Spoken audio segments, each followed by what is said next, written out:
I came home for the weekend. The bus to home was a rough ride. I sat by the window and looked at the trees floating by. The houses, shops, and vehicles in the places I went through made me want to reach home as quick as possible. In the evening, when I got off the bus, I saw familiar faces and I smiled at them. I had no interest in talking, but many people asked me how I was. Actually, I had no idea how I was, but before I could think, somehow I had replied by saying that I was fine. It was almost dark when I entered home. I wasn't hungry at all and was too tired to change my clothes, so I just took off my shoes and crept into bed straight away.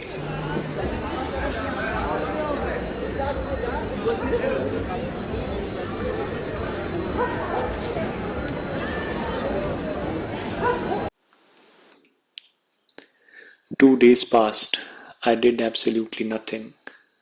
The first thought that came to my mind on the third morning was about A. I really hoped to see her that day. Her pretty face in the green floral dress she recently bought flashed through my half-asleep mind and I meekly recalled how once she had told me that I was nice. I closed my half-open eyes and started to masturbate. Not that I needed it. I don't know why I forced myself to an orgasm. Afterwards, I woke up when the sun was shining brightly and checked my phone. A hadn't called nor left any messages. She must have been busy with work. It was after urinating that I started feeling, all of a sudden, extremely hungry. I went out to fetch something to eat. My body was screaming for nutrition. My mind was confused between noodles and scrambled eggs. I thought about the taste of both these things as I walked to the food joint. Upon reaching, I opted for a sandwich. I was feeling such a burning craving that I wanted to devour the sandwich then and there, but then I thought of the comfort of eating it while watching TV at home. So I decided to endure this burning sensation in my stomach for a while and walked back home. After turning on the TV and scrolling through a few channels, I settled with an old comedy movie and started to eat while watching.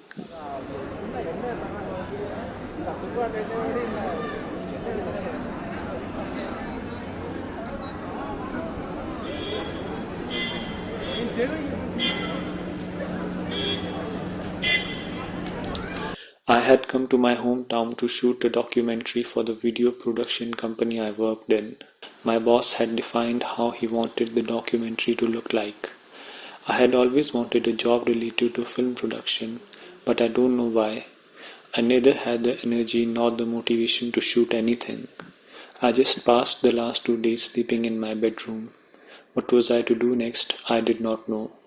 Suddenly, I realized I had to go back to the office tomorrow. This made me feel nauseous like the times when as a child my teachers checked my homework. My placid house seemed no different than the office space. The film on TV wasn't funny anymore.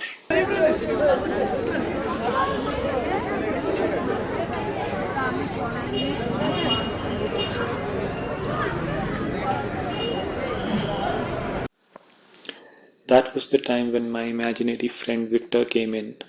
He always shows up in moments like these. He had but contempt for my boss and asked me why I was engaged in this job when it didn't mean shit to me. Like always, I had no answer to this question. I don't know why I was working. I compensated by saying something insignificant like to meet my expenses. Victor reminded me of Nietzsche and how he had said that if a person doesn't have two-thirds of his day for himself, he is a slave. Victor could be quite irrational at times. He had this crazy theory that more than 5 hours of work every day should be illegal. After shaking his head in dismay, he called me a coward and said that I should be ashamed of myself. I told him to go and fuck his mother. He redirected my words to me and left. Again I was left clueless. I wanted to forget about all of this, so I jerked off again and fell asleep.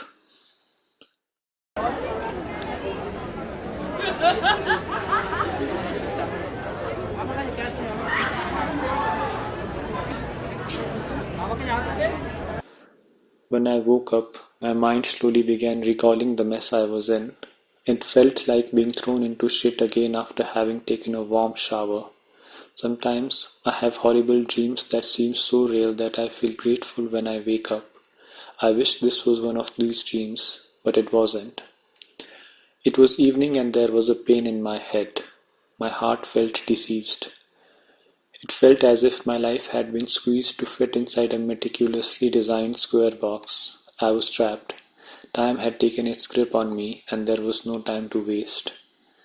I had to board the night bus back to the city.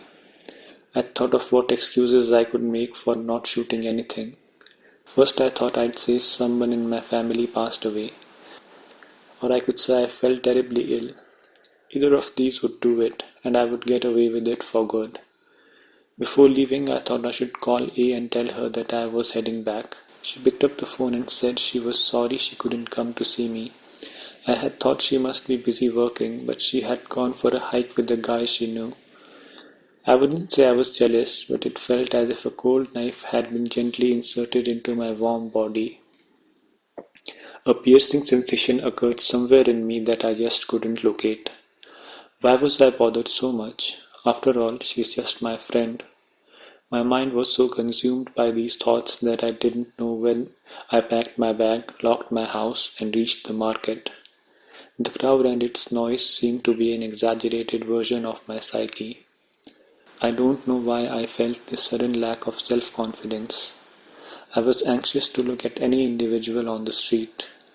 It felt like I did not know where I was. Half my life I have spent here, but that day I was just like an outsider.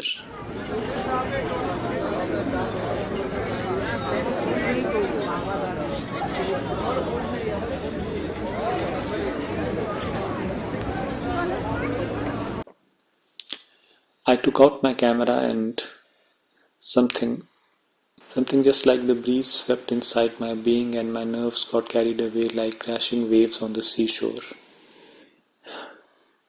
And I shot this.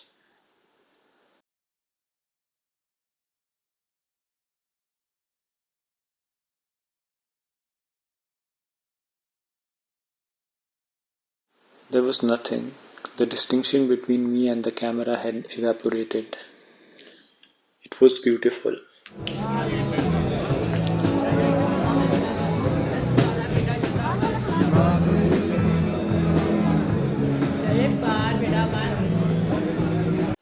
Next morning, my boss told me that I was irresponsible, childish, and laid back. I was told that my work was very average and still he tolerated me. But the kind of garbage I had shot was too much. He told me to go and start working on a new project quickly in a frustrated and commanding tone. At that moment, I sensed a dichotomy within me. One part of me wanted to call him a motherfucker, and the other part was trying to control me bursting into laughter. So I settled with smiling at him before leaving the place. I quit the job. I went to the cafeteria and ordered food. While waiting for my order, I realized I was free to do anything. That square-shaped box no longer existed. There was so much time. It felt as if 1,000 suns were gradually melting the infinite layers of frost deposited upon my soul. As I ate, co-workers of mine came to bid farewell. One of them said that it was nice to know me. Another one said that he knew a place which was currently hiring and mentioned that he could recommend my name there. I told him that I did not want a job.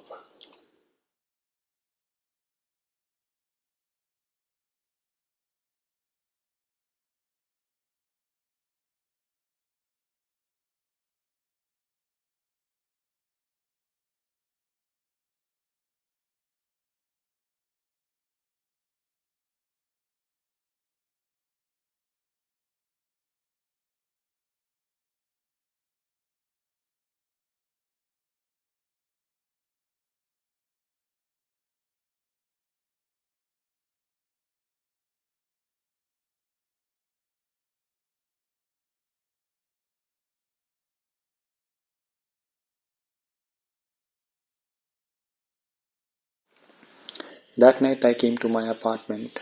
Coincidentally, that same old comedy film was playing on the telly again. I watched the film and smoked some cigarettes. Then Victor came over and we talked about tennis, Buddhism, and Pink Floyd. I had decided to go back to my hometown next morning. I would meet A and tell her that I loved her, and I didn't need to hear that she loved me too. I did not care. At midnight I felt hungry.